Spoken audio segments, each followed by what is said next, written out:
Mwanaume mmoja alienda shuleni kumchukua mpwa wake, lakini ghafla akamuona mpenzi wake wa zamani. Alijifanya hajamuona na kujaribu kuondoka, lakini mwanamke huyo akamsimamisha. Ili kujinasua, mwanaume huyo akadanganya na kusema kuwa msichana aliyekuwa naye ni binti yake na alikuwa anampeleka nyumbani. Hata hivyo, mpwa wake akamvuta sikio na kumwambia asiwe muongo. Bila huruma, alimwanika mbele ya mwanamke huyo. Kisha akamvuta mwanamke pembeni na kumwambia kwa siri, simu ya mjomba wangu imejaa picha zako. Mwanamke huyo akafurahi sana kusikia hivyo. Ilibainika kuwa mwanaume huyo alimpenda mwanamke huyo tangu walipokuwa chuoni na alimfuatilia kwa upendo mkubwa.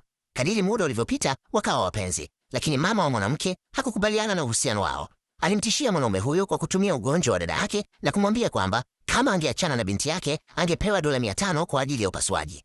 Mwishowe, mwanaume alihisi kuwa wao walitoka katika maisha tofauti kabisa, hivyo siku ya kuhitimu masomo aliachana naye. Mwanamke huyo akachukua pete aliyokuwa ametupa na kuvunjika moyo sana.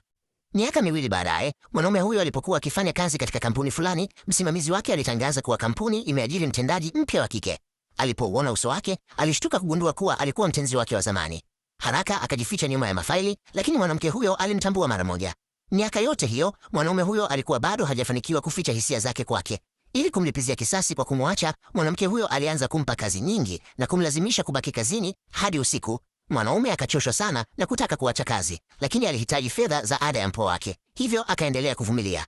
Siku moja wakati wa mapumziko, mpwa wake alimwambia kuwa alitaka kutengeneza keki kwa ajili ya kumsurprise mama yake. Wakaenda pamoja kwenye duka la mikate kutengeneza keki, lakini mwanaume huyo alikuwa hafahamu kabisa kutengeneza keki na akapaka cream kwa sura mbaya sana. Msichana huyo akamtazama kwa dharau kutokana na kazi yake mbovu. Wakati huo huo, mwanamke huyo alipita karibu na duka hilo la mikate na msichana huyo akamtambua mara moja. Mwanaume alipomwona haraka akafunika uso wake na kumwambia mpwa wake asiseme chochote, lakini msichana huyo akacheka na kusema kwamba mjomba wake alimpenda mwanamke huyo, lakini hakuwa na ujasiri wa kumfuata. Kisha akakimbia na kumkumbatia mwanamke huyo.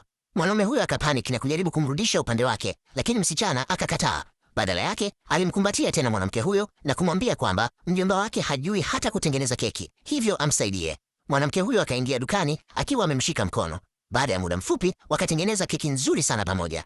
Msichana huyo akaionyesha kwa furaha mbele ya mjomba wake, naye hakuwa na jinsi zaidi ya kuwasifu. Kisha akamuita mfanyakazi ili awasaidie kufunga keki hiyo.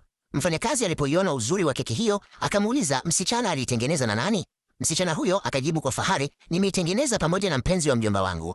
Mwanaume huyo akapanik papo pale na kumwambia mwanamke asichukulie maneno ya mtoto huyo kwa uzito. Mwanamke huyo akaona aibu na haraka akatafuta sababu ya kuondoka. Wakati huo, msichana alimtazama mjomba wake kwa fahari kubwa akijivunia mpango wake.